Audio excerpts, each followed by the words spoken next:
बड़ी कृपा की है जो हमें मनुष्य शरीर मिला है। एक संत कहते हैं, श्रवण करें आप लोग। 4 लोग भगवान के पास गए, ध्यान से सुने गुप्ता जी। कौन कौन? मनुष्य गया, गधा गया, कुत्ता गया और उल्लू गया। 4 लोग भगवान के पास पहुंचे। भगवान ने सबको 40-40 वर्ष की उम्र दे दी। जाओ। 40-40 वर्ष की उम्र पाकर के सब वापस आ गए। गधे से सुबह से लेकर शाम तक काम कराया गया, इनाम में 2 डंडे ही मिले। गधा कहता है भगवान मेरे लिए 40 साल बहुत ज़्यादा हैं, मैं तो नहीं जी पाऊंगा, मेरे 20 साल कम करो। तो 20 साल महाराज गधे के कम कर दिए। मनुष्य की मांगने की आदत, पहुंच गया महाराज मेरे तो कम हैं। भगवान ने कहा 20 रख ले अपने पास। मनुष्य के कितने हो गए ईशान भैया? 60 हो गए। अब दूसरे नंबर पे महाराज आ गया कुत्ता। सुबह से शाम तक दरवाजे पर बैठा रहता हूँ, रोटी मिलती भी है नहीं मिलती है, कभी कोई आता है 2 डंडे मसक के चला जाता है। भगवान मेरे भी 40 साल ज़्यादा हैं, कम करो इन्हें, आधे करो जल्दी से। क्या हुआ महाराज? 20 साल कम कर दिए। मनुष्य की मांगने की आदत, भगवान ने कहा ऐड कर ले, पड़ी है 20 साल। मनुष्य की कितनी हो गई? 80 हो गई। अब तीसरे नंबर पे महाराज उल्लू आ गया। उल्लू ने कहा कि पूरी दुनिया खर्राटे मार के सोती है, मैंने रात में जागने का ठेका लिया है, मेरे लिए भी 40 साल ज़्यादा है, 20 साल कम करो जल्दी से। महाराज 20 साल कम कर दिए गए। मनुष्य की मांगने की आदत पहुंच गया। भगवान ने कहा ऐड कर ले, 20 वर्ष पड़ी है। तो मनुष्य की कितने हो गए? कितने हो गए? 120। हाँ, सुन रहे हो आप लोग कथा? इसका मतलब 100 हो गए। अब 100 वर्ष में आप देख लो भैया, भगवान ने जो 40 वर्ष दिए हैं वो 40 वर्ष तक ही व्यक्ति शान शौकत से जीता है। ये अध्यात्म दृष्टि से देखा जाए तो बहुत बड़ी बात है मिश्रा जी। 40 वर्ष तक भगवान ने जो उम्र दी है बढ़िया से जीता है, और 40 से 60 का सफर गधे की तरह हो जाता है। घर गृहस्थी का बोझ ढोते रहो, अजय आज तो फीस जमा करनी है, बिजली का बिल जमा करना है, सिलेंडर के पैसे देने हैं,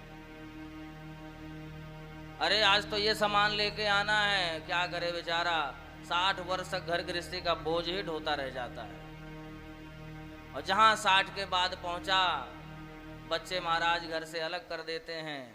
अरे जैसे कुत्ता नहीं बाहर बैठा रहता है। मैं बिल्कुल सत्य कह रहा हूँ, इस बात को मजाक में मत लीजिएगा। आजकल खुद देखने को मिल रहा है, जिन माँ बाप ने बच्चों के लिए सब कुछ किया, वो बच्चे माँ बाप को कैसे रख रहे हैं। बाप स्वयं शर्ट नहीं पहनता था अपने बेटे के लिए, महाराज स्कूल की ड्रेस बढ़िया लेकर के आता था।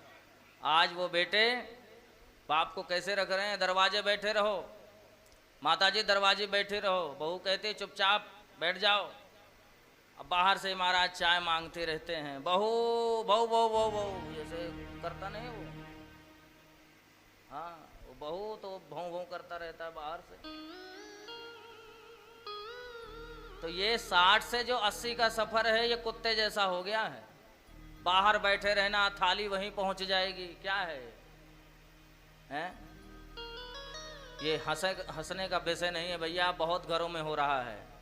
भगवान न करे कभी किसी के घर में ऐसे दिन आए, माँ बाप को अपने साथ बैठा करके खिलाओ, 2 रोटी ज़्यादा खाओगे। मैंने खुद अपनी आंखों से देखा है, पूछा भी है। अरे वृंदावन में ही मैंने देखा है। और बताओ, अनिरुद्धाचार्य जी ने तो अभी आश्रम खोला है 5-6 साल पहले। हम जब 10 वर्ष पहले वृंदावन रहते थे, तभी मैंने एक माता जी को देखा है। उनसे जब हमने पूछा कि आप रहने वाली कहाँ से हैं, तो बोले गुजरात से। मैंने कहा आपके बच्चे कहाँ हैं? तो बोले मेरे दोनों बच्चे दुबई में हैं। बड़ा लंबा चौड़ा परिचय दिया उन्होंने। तो मैंने कहा आपको क्यों नहीं रखा? तो रोने लगी। बात यहीं आकर के अटक जाती है कि माँ बाप को रखना क्यों नहीं चाहते भैया। पाल पोस करके बड़ा किया, तुम्हारे सारे शौक शौकीन पूरे किए, विवाह शादी किए, और आज तुम चले गए हो छोड़ करके। वृंदावन में बेचारी भीख मांग करके खा रही है? क्या यही जीवन है? धन्य है जिन लोगों ने आश्रम खोले हैं माँ बाप की सेवा करने के लिए। भैया आप नहीं करोगे तो कोई ना कोई सेवा करेगा ही, किसी ना किसी माध्यम से वो सेवा करेगा। लेकिन 60 से 80 वर्ष का जो सफर है वो कुत्ते की तरह हो गया है। घर में भी हैं तो उन्हें लगता है कि जैसे हम घर में हैं ही नहीं, क्योंकि उनसे कोई मतलब नहीं। भैया अगर घर में कोई व्यक्ति अगर उससे मतलब ना रखो ना, तो वो समझ लो घर नहीं नरक में पड़ा हुआ है। वो कुछ सोचता है मैं इस घर में हूं क्यों, मुझसे जब कोई मतलब ही नहीं, मुझसे कोई बात ही चीत नहीं। बेटा कहाँ जा रहा है, मम्मी आपको कोई मतलब, चुपचाप बैठे रहो ना, फालतू परपंच कर रही हो। जवाब ये मिलते हैं। तो 60 वर्ष से 80 वर्ष का जो सफर है ना, वो श्वान के समान है। और उसके बाद जब 80 से 100 वर्ष के बीच में पहुंचता है तो उल्लू की तरह पूरी रात जगता रहता है, नींद नहीं आती है। कितने भी बड़े बड़े इंजेक्शन लगवा दो, गोली दे दो महाराज, रात नींद में नहीं आती है।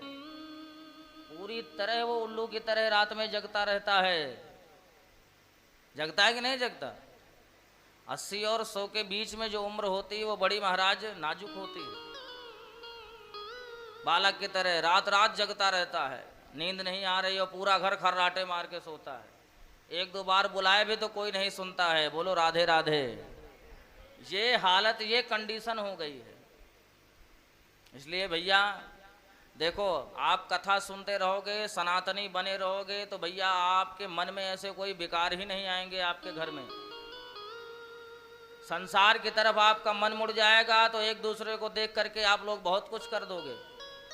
आजकल होड़ में कहते हैं ना कि देखो उसके माँ बाप वृंदावन चले गए, भजन कर रहे हैं, तुम क्यों नहीं चले जाते हो। खूब ऐसे ही कहते हैं। इसलिए भगवान से जुड़े रहो, भगवान की कथा श्रवण करते रहो। ये जीवन बहुत अनमोल है।